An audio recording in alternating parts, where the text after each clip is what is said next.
Waalaikumsalam. Terima kasih Bapak Ibu atas kehadirannya, dan kami sangat banyak mengucapkan terima kasih pada Bapak Ibu yang berkenan untuk kita berdiskusi kegiatan tentang visi yang menjadi tugas dari Pak Mehra untuk menyampaikan visi-visi terkait dengan yang ada di sekolah di Sumber Salam 2. Nantinya visi-visi itu akan diterapkan dan digunakan oleh SDN Sumber Salam 2. Untuk itu kami di sini sebagai pengajar praktik, bukan menggurui, tapi kami ingin berbagi dengan Bapak Ibu sekalian, terutama dalam visi sekolah yang nantinya kemungkinan bisa menjadi perkembangan dari SDN Sumber Salam 2. Untuk itu, untuk minat waktu silakan Mbak Mehra untuk menjabarkan beberapa visi terkait dengan terutama dalam Bakja, tahapan Bakja dan akadnya. Untuk Pak Mehra. Assalamualaikum warahmatullahi wabarakatuh. Sebelumnya saya ucapkan terima kasih kepada kami, Pak Praktik, rekan guru dan bapak kepala sekolah yang selalu memotivasi saya untuk berkembang.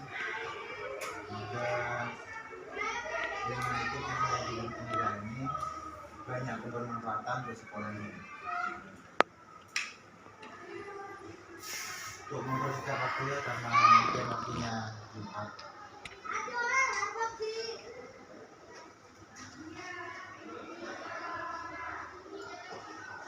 Saya punya beberapa tebak-tebakan sih buat ini, bikin pusing tapi juga bikin ketawa, karena tebak-tebakan ini tebak-tebakan ini pertanyaannya mudah, banyak dijawab oleh kebanyakan orang, tapi jawaban itu jawaban yang umum, yang klasik, tapi menurut saya salah. Ini salah. Pertanyaan yang pertama, lampu apa yang ada di persimpangan jalan? Lampu merah putih. Lampu hijau. Lalu Kalau bintang, lampu yang kelapa kuning. Rata-rata menjawab lampu merah. Padahal yang betul itu lampu merah kuning hijau. Kalau lampu merah aja kan berhenti semua, nggak ada jalannya. Ban becak ada berapa? ban becak ada 3. Ada 3. Memang kebanyakan orang mikirnya 3, ada 6. Ada ban luar 3, ban dalamnya 3. Ya.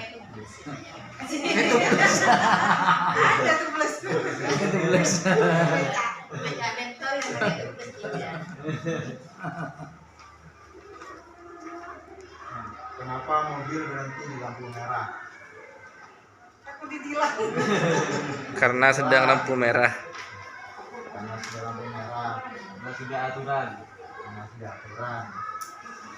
Ya, benar, jawabannya kebanyakan itu takut ditilang, takut polisi, takut tabrak.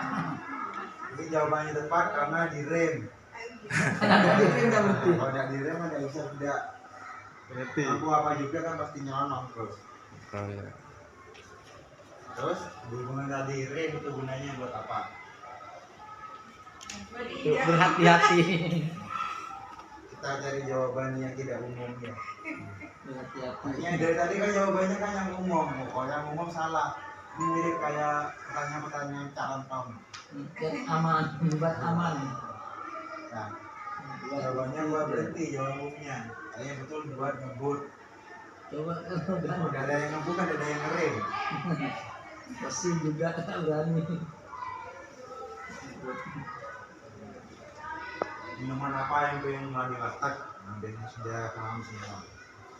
Kopi. Aqua 1 gelasan. Air putih jawabannya banyak orang. Air bening kalau Kalau air putih masih mahal karena susu.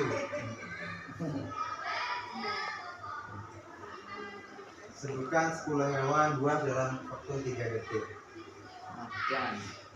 1, 2, Harimau. Musang. Musang. Beruang. 3 detik. Paling 10 detik.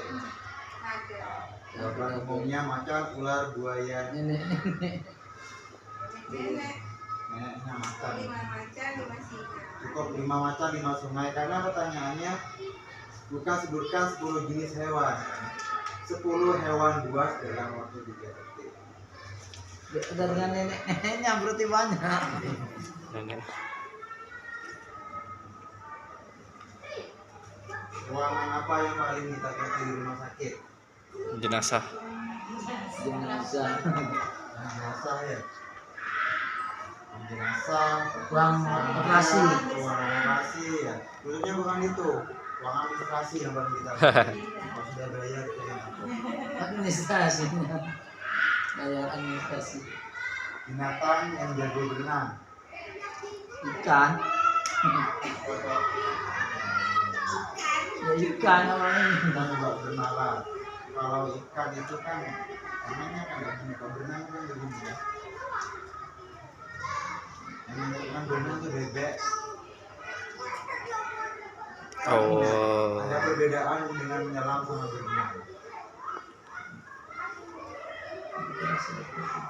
Jika seekor kuda menghadap barat laut, ekornya menghadap ke Barat laut. Menghadap ke Timur laut. timur laut. tenggara, ke belakang. Tenggara timur barat. Coba jawabannya yang mana? Ke bawah. Oh iya. Ya kalau kucing kan ke atas. Bisa. Belum ada bel, ada Kuda bel kan sudah. bisa ke bawah terus. Ternyata pertanyaan yang sangat mudah itu bisa sulit.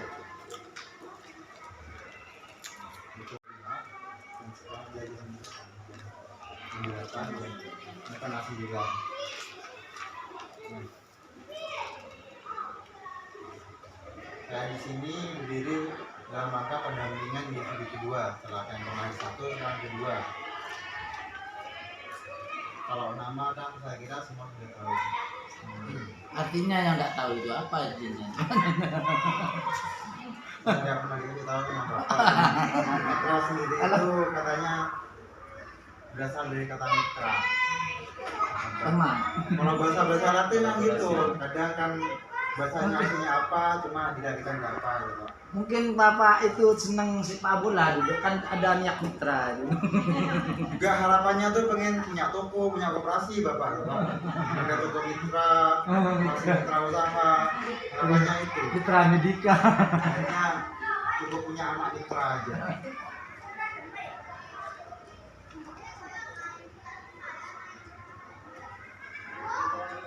Nah, yang berperan di sini ya semua berperan ya, cuma yang menurut saya sering berperan ada saya sendiri, terus ada Ibu Putri Dwi Febrianti, fasilitator itu orang Madura. Terus ada Ibu Ani selaku pengajar praktik,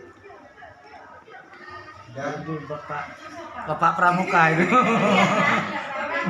Bapak pramuka itu. senyumnya yang paling dan cuma satu-satunya yang berkumis. manusia pertama yang dinikahi Ibu Ani.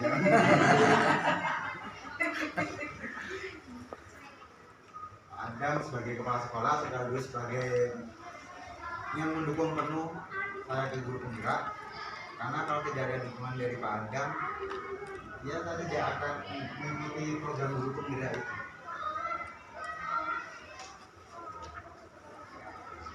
Nah, di sini saya akan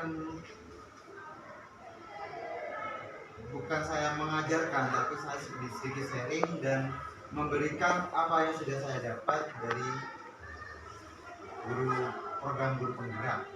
Karena jika saya tidak membagikan, takutnya saya lupa. Kalau saya membagikan kan kadang rekan-rekan guru di sini kan bisa mengingatkan, yang bisa sambil belajar bareng tentang fungsi dan prakasa perubahan.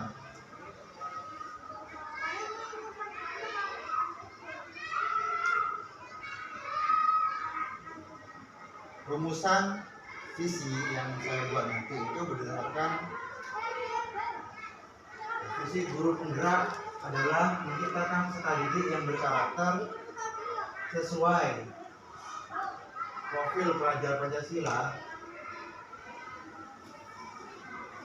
Di antaranya adalah beriman, bertakwa kepada Tuhan Yang Maha Esa dan berakhlak mulia, berkebinekaan global, bergotong royong, mandiri, bernaratif kreatif.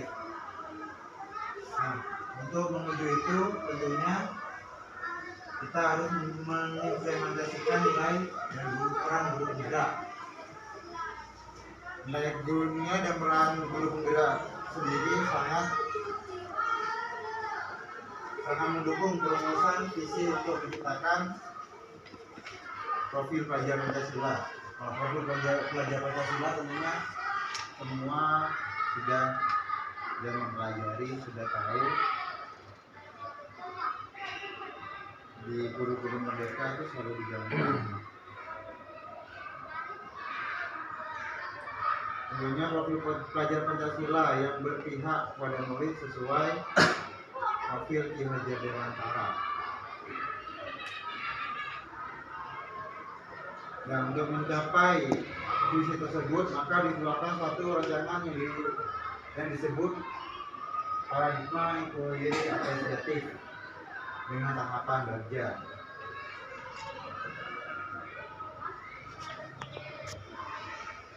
Tahu ya, bapaknya satu ini, Kinerja Dewantara, bapak pendidikan. Yang kadang kita cuma tahu tanggal hari pendidikannya, tapi tidak pernah sering lupa siapa yang ada di sana. Untuk menunjukkan Kinerja Dewantara itu sering kelupaan.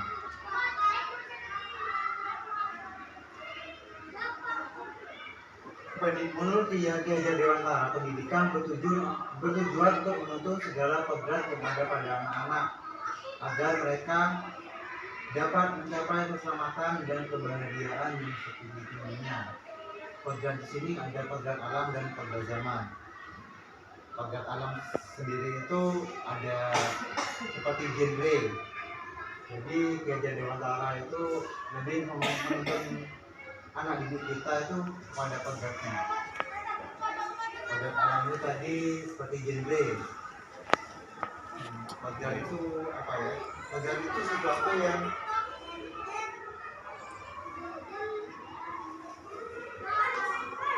harus kita ikuti. Betul. Masalah gender itu kan laki perempuan itu kita harus memperhatikan itu. Karena kita tidak bisa mengatakan ketika kita mengajar, terutama saya olahraga, kalau yang putra itu harusnya bagaimana, yang putri harus bagaimana. Kalau guru kelas intinya mungkin harus tahu karakter masing-masing murid kita. Terus yang kedua ada kota zaman. Kota zaman itu seperti yang dahulu itu tidak menggunakan teknologi dalam belajar, sekarang mulai kemasukan teknologi. Jadi kita harus pandai-pandai bagaimana mengolah teknologi dan mengontrol anak didik kita ya agar teknologi tersebut bisa diserap dengan positif. Karena sekarang ya saya kira miris anak didik kita belajar game main apa gitu ya. Tapi didik kita sendiri tidak bisa. Akhirnya ketika anak-anak itu lihat banyak kejadian yang film-film yang 17 tahun ke atas, anak didik kita bisa menyembunyikan itu semua. Maksudnya kita lihat, ketika kita melihat sebagai orang tua atau guru, kita tidak tahu udah ada kosong padahal disembunyikan. Itu yang perlu kita waspadai. Kita perlu belajar juga. Ketika anak-anak itu belajar, ya kita harus belajar lebih dari anak-anak itu. menjadi satu, kemudian memecahkan masalah tersebut. Kadang menjadi celah bagi guru lain, menjalin kolaborasi antar guru dan mewujudkan kepentingan murid. Jadi mirip kolaborasi sama menggerakkan komunitas partisi. Nah, ini profil pelajar Pancasila.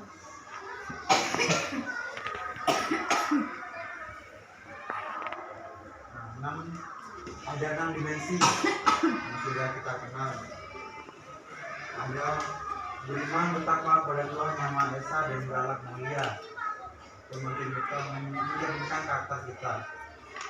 Beriman, artinya percaya, takwa, dan berakhlak mulia itu berhubungan dengan kepercayaan dan nilai-nilai kebajikan. Terus ada kebinekaan global, artinya tidak membeda-bedakan suku, ras, agama. Itu murid kita diharapkan menjadi murid yang tidak membeda-bedakan, saling menghargai dan saling menghormati meskipun berbeda suku, agama, dan ras. Terus bergotong royong, kita harapkan murid kita itu menjadi pribadi yang mampu bergotong royong, saling membantu antar teman, membantu kepentingan sekolah. Terus ada mandiri yang seperti yang sudah dijelaskan tadi oleh guru penggerak. Bernalar kritis diharapkan, ya mungkin contohnya kayak pramuka kemarin, ketika kita tidak mampu, kita belum mampu dan ada kepentingan lain untuk menyewa seorang pelatih.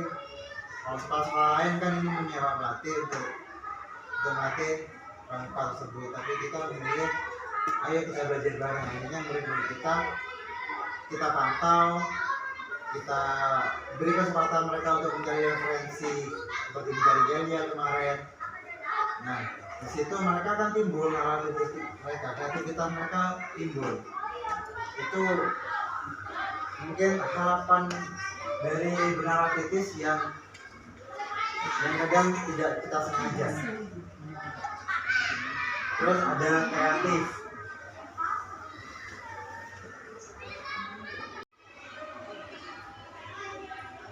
Ada mandiri, reflektif, kolaboratif, inovatif, dan berpihak pada peserta didik. Mandiri itu contohnya guru penggerak. Kalau guru penggerak yang mandiri itu kita harus berkembang, harus sering-sering mengembangkan diri. Harapannya itu kita tidak stagnan di proses belajar mengajar yang seperti itu saja, karena zaman menuntut kita untuk selalu berubah. Ya mungkin kan kayak dulu kita hanya memakai kapur saja dan papan tulis saja, sedangkan anak didik kita sudah mulai maju. Ya kita harus mengikuti perkembangan zaman itu dengan mengembangkan diri. Misalnya yang kemarin itu sekarang ada PMM, platform Merdeka Mengajar. Nah itu mungkin kita akan belajar bareng lagi tentang PMM. Di PMM itu ada belajar tentang bagaimana murid, belajar tentang kurikulum merdeka. Nah itu sekarang kita menuntut untuk mengejar itu, karena jarang sekali program-program itu datang. Kalau dulu kan ada program ini, ayo ikut. Sekarang ya kita harus mencari. Misalnya kita berselancar di SIM-PKB, di sana ada kayak guru penggerak, ada guru penggerak. Ya kita coba ikut nih. Ya meskipun kadang kita rasa itu sulit, kadang kalau masih belum dijalani sulit. Salah dijalani ya sulit juga. Tapi kalau kita usaha bisa. Contohnya siapa saya atau Pak Mul, siapa Pak Mul itu? Masa saya bisa? Tapi ketika kita menjalani, ya ayo sudah jalani aja. Asalkan kita mau berkembang, kita mau berusaha, pasti bisa. Tentunya teman-teman di sini kan pernah mengikuti program-program pengembangan. Ya sama seperti itu. Kadang kita rasa ya apa tuh tidak kira masuk artinya. Kadang kita memang di sana aras-arasan yang mendengarkan, tapi sedikit banyak itu pasti ada ilmu yang masuk kepada kita. Jadi tetap positive thinking. Terus ada reflektif. Reflektif itu kita sebagai guru penggerak harus pandai-pandai merefleksikan diri, menilai kemampuan diri. Reflektif itu kalau di IPA mungkin cermin ya Pak ya, cermin diri. Terus ada kolaboratif. Kolaboratif ini seperti halnya seperti sekarang ini, mengajak teman-teman guru untuk berkolaborasi menuju visi dan misi. Ada inovatif. Inquiry apresiatif sendiri merupakan suatu paradigma berusaha fokus pada kekuatan yang dimiliki oleh setiap anggota dan menyatukan sehingga menghasilkan kuota tertinggi. Nah, di situ ada Bagja, Pak. Ada Bagja yang dijadikan satu model paradigma inquiry apresiatif. Di Bagja sendiri nanti ada pertanyaan-pertanyaan. Di Bagja ada beberapa pertanyaan utama, ambil pelajaran, gali mimpi bersama, jabarkan rencana dan atur eksekusi. Di dalam beberapa pertanyaan itu ada beberapa pertanyaan dan jawaban di sana, dan solusi. Pertanyaan dan solusi sudah ada. Untuk tahapan Bagja sendiri itu nanti kita pelajari lebih lanjut karena Bagja itu masih banyak lagi yang harus dikupas. Mungkin kalau ada hari lain. Selanjutnya visi. Kira-kira menurut Bapak Ibu visi itu secara gambaran umumnya apa? Keinginan, hal yang akan dicapai. hal yang akan dicapai. Visi. Kadang kita melihat visi misi, tapi apa visi itu? Kita hanya bisa membayangkan kadang, untuk menjabarkan lewat lisan itu sulit.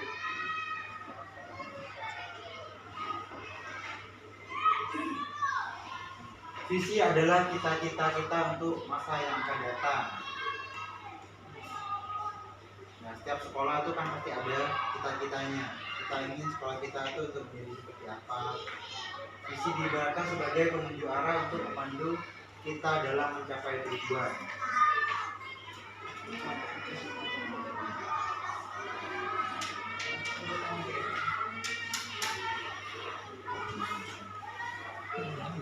Nah, untuk kita belajar membuat visi bersama.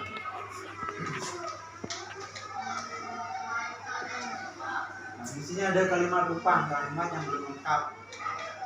Dan mungkin saya minta untuk Bapak Ibu guru bisa mengisi ini kalimat kupang ini. Nanti kita satukan, kita rumuskan ke dalam visi-misi. Dalam visi, bukan misinya. Ini masih kita dalam visi. Kita memimpikan murid yang seperti apa? Kita impikan itu murid kita tuh seperti apa? Terus kita percaya bahwa murid adalah di sekolah kita mengutamakan. Dengan di sekolah ini kita tuh yang utamakan adanya. Murid di sekolah kita sadar betul bahwa kita warga sekolah di sekolah yakin untuk kita dan warga di sekolah ini paham bahwa ini berkaitan dengan sekolah dan murid.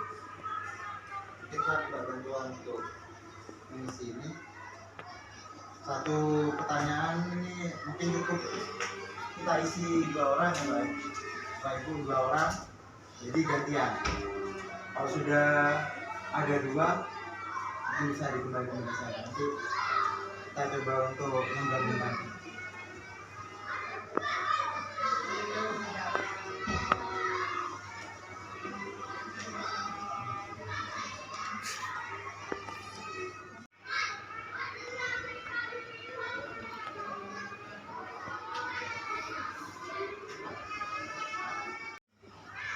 Kita memimpikan murid yang rata-rata beriman, bertakwa, dan berakhlak mulia. Kita percaya bahwa murid adalah manusia yang punya cita-cita masa depan orang tua. Di sekolah kita mengutamakan beriman, bertakwa, berakhlak mulia, dan berperilaku saling menghargai. Di sekolah kita, murid sadar betul bahwa mereka anak-anak yang harus kita didik sepenuh hati. Kita warga sekolah di sekolah ini yakin untuk berhasil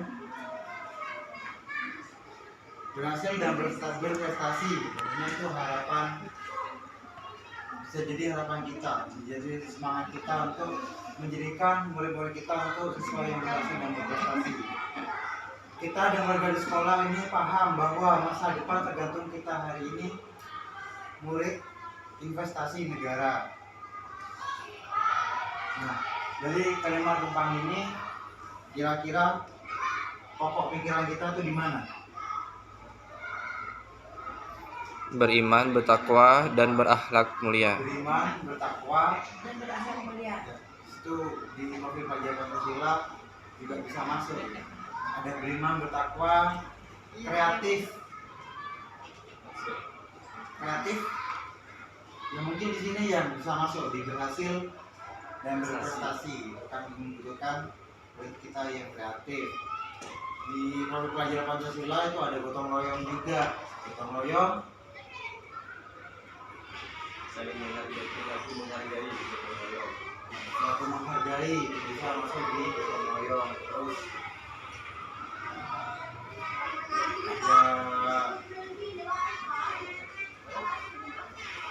ada apa tadi, ada jalan mulia, beriman, dan bertakwa itu. Kayak ada kreatif, ada mandiri juga.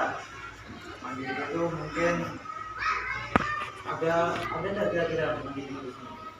Mandiri.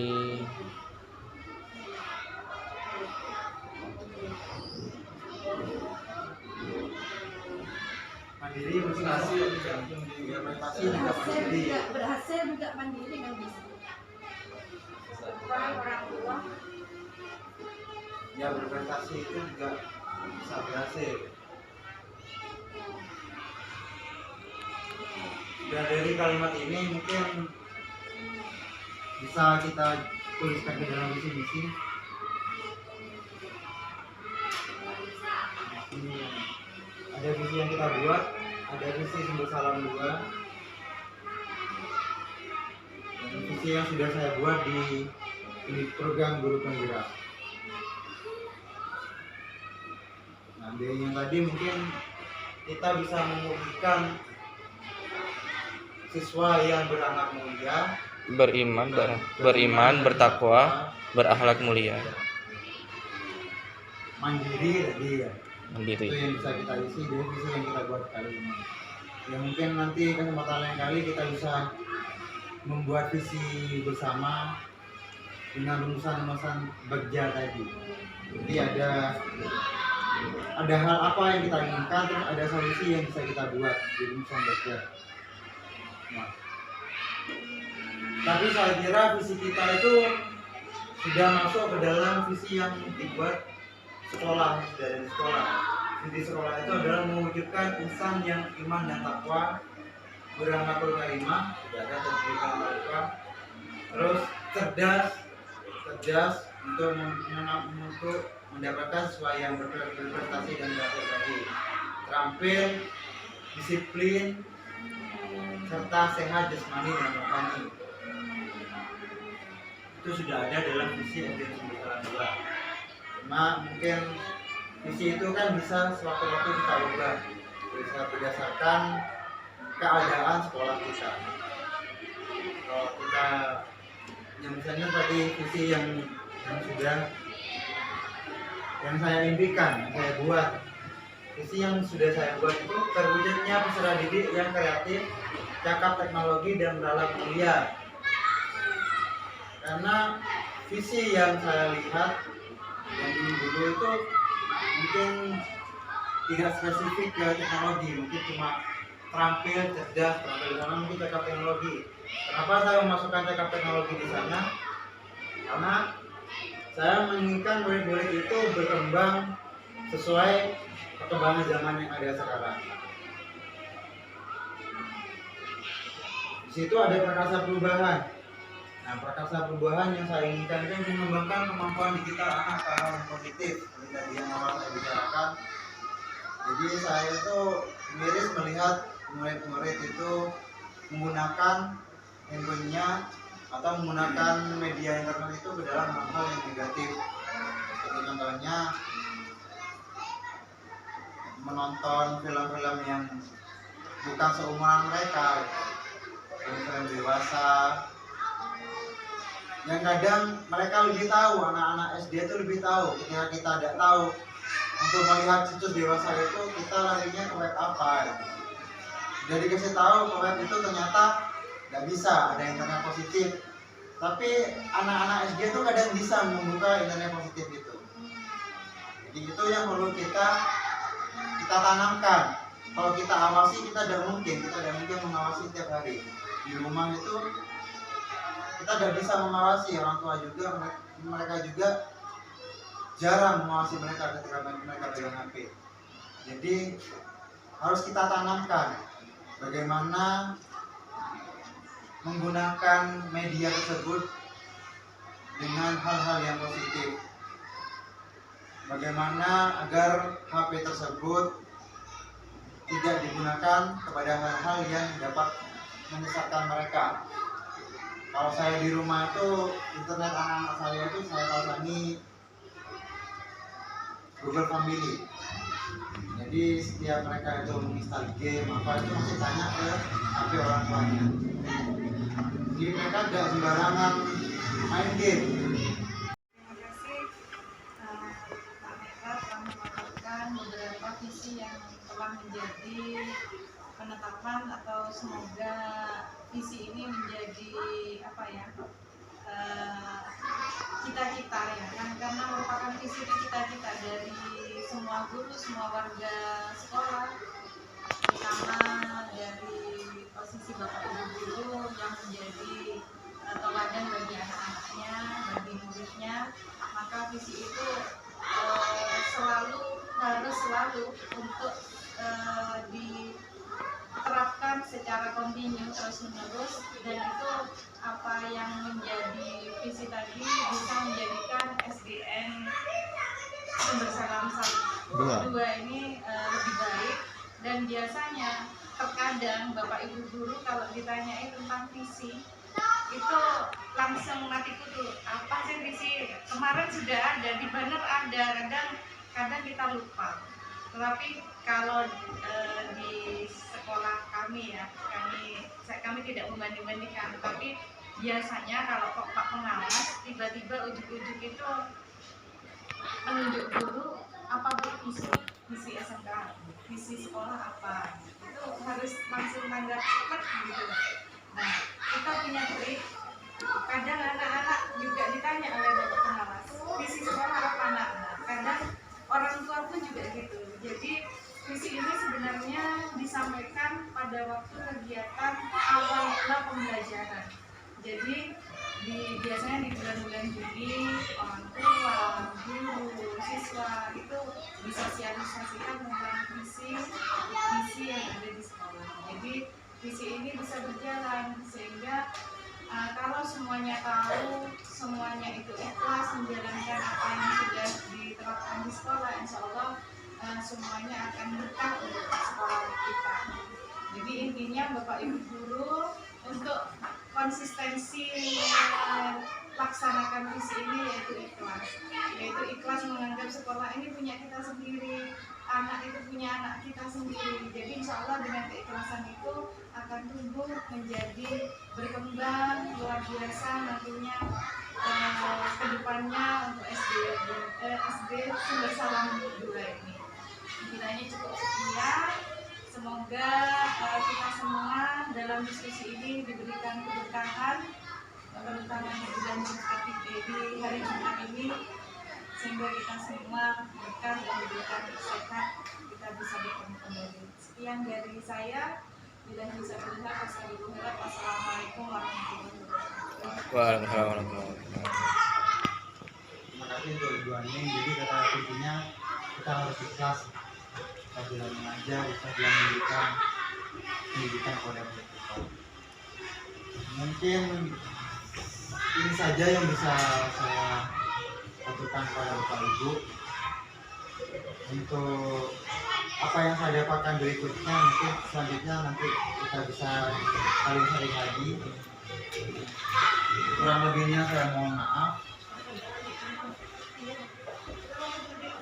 Oh ya, doa dulu ya Pak Pemimpin. Minta Pemimpin yang berdoa.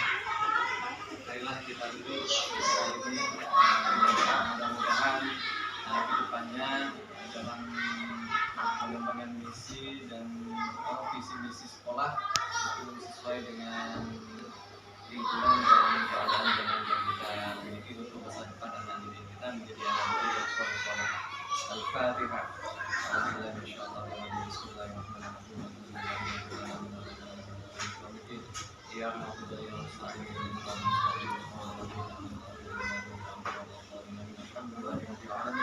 Bismillahirrahmanirrahim.